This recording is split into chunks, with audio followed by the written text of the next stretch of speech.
Hello and welcome to First Impressions with LT. Today I'm going to be covering Death's Gambit, a 2D, side-scrolling, pixel art having, Souls-like RPG. Now, Death's Gambit was developed by White Rabbit and published by Adult Swim and was released for PS4 and PC on August 14th of 2018.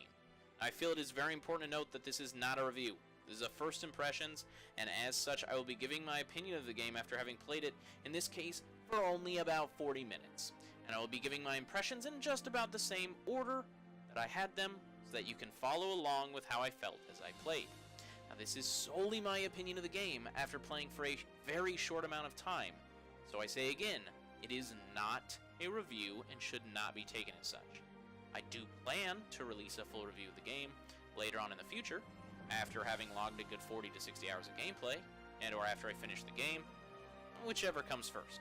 To be clear, I'm playing Death's Gambit on my PC with a gamepad, so my experience may differ slightly from yours because of that.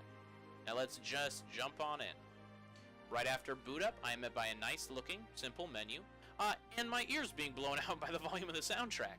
While the soundtrack, even in the intro, is very nice, I did find it a bit annoying that there was no options button in the start menu so that I could adjust the volume of the game's soundtrack, especially considering how loud it was right off the bat.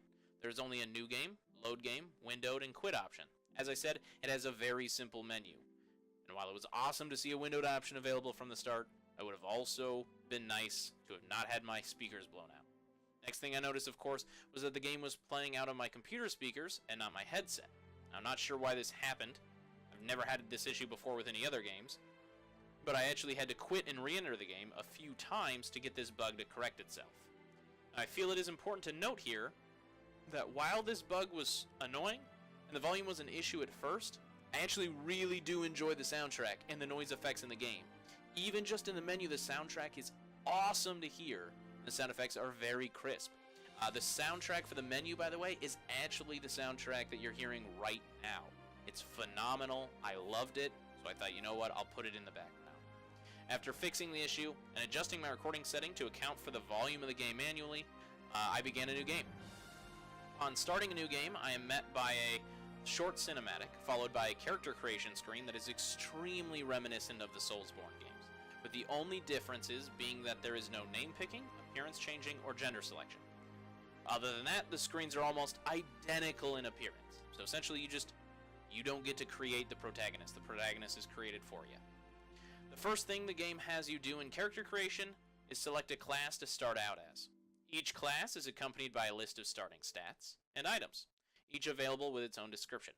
The only difference, really, between what classes you choose at start seems to be the talents and abilities that become available to you throughout the game. Talents being somewhat passive buffs that unlock as you play and pick from a skill tree, while abilities seem to be powers that you can activate and acquire throughout the game. Assuming all classes are the same, each class has its own talent tree with its own set of 3 branching paths to choose from as you level up. This is one of the main mechanics that differentiates Death's Gambit and the Soulsborne games that I have seen so far. Really, it's one of the only mechanical things that separates the games. The other big difference is, of course, being that, the pixel art, the fact that the game is a side-scroller, and the game tends to lean more, Death's Gambit tends to lean more on its ability to be a platformer than the Souls games were. Of course, the next thing I noticed was that the descriptions given to the items are also very, very similar in design and presentation as the item descriptions found in the Soulsborne games. Each item being given a small amount of background lore about the game, as well as a simplified description of what the items do and or how they are used. Even from the character creation screen, I found myself reading through every item description and trying to piece together exactly what I could about the lore of the world I would be playing in. Right off the bat, I was already being sucked into the lore of the game, and I hadn't even started playing yet. This is a great sign for the depth of the lore to come as I continue to play through Death's Gambit, and it really excites me to think about. Next thing I noted was that the armor equipment system is really simple, with only 3 fillable slots for armor, 1 for head, 1 for the back, and 1 for the boots. The other slots in your equipable inventory are aura, healing, weapon 1 and 2, and a shield. I have no idea what aura is yet. Again, I'm only 40 minutes into the game, but the healing is almost identical to Dark Souls, with a reusable healing item that refills at given rest points. Weapon 1 is generally a melee weapon, and Weapon 2 seems to be a ranged weapon. In my case, my character got a bow. I also noticed that another difference was that as I shot arrows, whenever I would rest, I would regenerate all the arrows that I had used. So that was another big difference between the Soulsborne games and Death's Gambit. Now, one of the things I hope to see more of as I continue to play through the game is equipment that actually impacts what my character looks like. Because in my very limited play experience, I found that a lot of the items I received did not actually impact the appearance of my character. And as somebody who really enjoyed playing Style Souls, if you will, really enjoyed changing how my character looks using the different equipment to make him look as best as possible. I'm really hoping that I can find more and discover more equipment that does change my character's appearance, and I look forward to equipping that equipment as I find it. Now, after selecting your starting class, you are on to picking your starting item. One of the items that they have available to pick is a direct callback to Dark Souls 1, and it was hilarious. It was really refreshing to see. It was a direct callback. I don't want to spoil what it is here because it's hilarious and I loved finding it.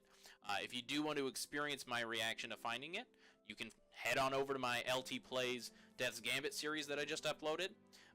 After selecting your starting item, you are onto the game. Now, upon start, we meet our first NPC in the game and begin to hear the first bits of the game's voice acting, as well as getting to find out our character's name and a bit more lore about the world. I thought the voice acting was really well done, and I actually loved how the lore of the world was presented in this section. There was no long cinematic like you see with a lot of games, just a short dialogue that helps set the tone and give a bit of background info. Just enough info to draw you in and make you want to figure out what is going on in this world. However, I was turned off a bit by the fact that our character, while possessing a name and even a bit of a background story about him that you don't get control over, he did not have his own voice actor, even though his lines were laid out in text so that you could see what he was saying. Now, I know that White Rabbit was trying to make the game as Souls-like as possible and how it presented it, and so they didn't. I'm assuming that's why they didn't give the main protagonist his own voice actor. They'd already given him his own name and fleshed out dialogue, so I don't see why they decided not to give him a voice to actually say the dialogue out loud. But that's just my feeling on the matter. Next, we immediately meet the second NPC of the game, Death himself, who is also voiced nicely and gives a bit of lore about the world as well as a bit of an objective before departing to the starting tutorial section of the game. Then, of course, is the tutorial section, where you walk around finding gravestones in your path and reading them to find out the controls of the game and how they work. Soulsborne players will feel right at home. The controls of the game are pretty intuitive, so the tutorial probably went into a bit more detail on a lot of things than was needed, but I would rather have too much tutorial than too little. The platforming is pretty simple, but the combat is a bit slow for a Soulsborne game, but at the same time it seems to remain balanced by making it so that the enemies also attack slowly. There's both a dodge and block mechanic available when it comes to avoiding damage, and the starting shield for the class I chose happened to absorb all the damage from incoming attacks. To those that have played FromSoft games in the past, Death's Gambit shouldn't be too difficult to pick up, but for those of you who haven't, this game should give you a good amount of challenge, but it should still be a lot of fun. It shouldn't be so hard that you don't feel like you can keep playing. It's at that difficulty level where it'll challenge you, but it won't slam your head against the wall over and over. I would like to point out here that animations for the game are gorgeous. The attack animations all the way to the getting off your mount animations are really well done and look great. Oh yeah, and you get a mount to ride on as well. The mount, as well as the other background animals that we see, are really cool looking and are a nice piece of the background art that really draws you into this world. I found the background art as a whole pretty great. It's colorful, but at the same time sets the mood really well for the game. Playing for 40 minutes, I only managed to get about 2/3 of the way through the starting area before I stopped playing. Of course, I was going slow because I love to look at every little piece of lore and speculate on the story as a whole, but I digress. So far, I can say that the game is awesome. I enjoyed the art. The combat was a lot of fun. The controls were simple and intuitive. The graphics were great. The game ran awesome, and the story and lore dragged me into them right off the bat. Not only that, but the game is refreshingly self-aware that it is a Souls-style game, and it still manages to embrace that in a way in a way in which they take some of the elements that made the Souls games so good and they combine it with its own unique blend of platforming and game mechanics while making a hilarious number of callbacks to the Souls series. While it is annoying that you have to wait till you have full control of your character to adjust the volume settings of the game, I honestly don't really have any complaints other than that and the one little disheartening typo that I found in the character creation. But both of those things should be fixed in coming patches. Every release is going to have its own set of issues, and I started playing the game only half an hour after the game came out, so there's no way they could have fixed anything by the time I did my shooting. White Rabbit really did a great job with this game from what I've played so far, so would I recommend buying it? Most definitely. You know what? At only $19.99 at release on Steam, it's a steal, and I can easily see myself sinking 40 to 60 hours into this game at minimum. Am I excited to keep playing it? Heck yeah. In fact, I will probably start recording my next episode for my Let's Play this game as soon as I finish this video, just so I have an excuse to play more. Oh, and that's right. I also have a Let's Play series of Death's Gambit going that you can find on my channel, listed under LT Plays Death's Gambit. That said, thank you for stopping by. If you enjoyed the video, feel free to leave a like, as it helps out a great deal. And while you're down there, make sure to click the subscribe button and the bell notification icon so that you are notified whenever I post a new video. I post new videos every day, so there's always more content coming your way. That said, if there is a game that you would like to see me play or check out, make sure to leave its name in a comment below as I use your comments as inspiration for my future videos. That said, LT out.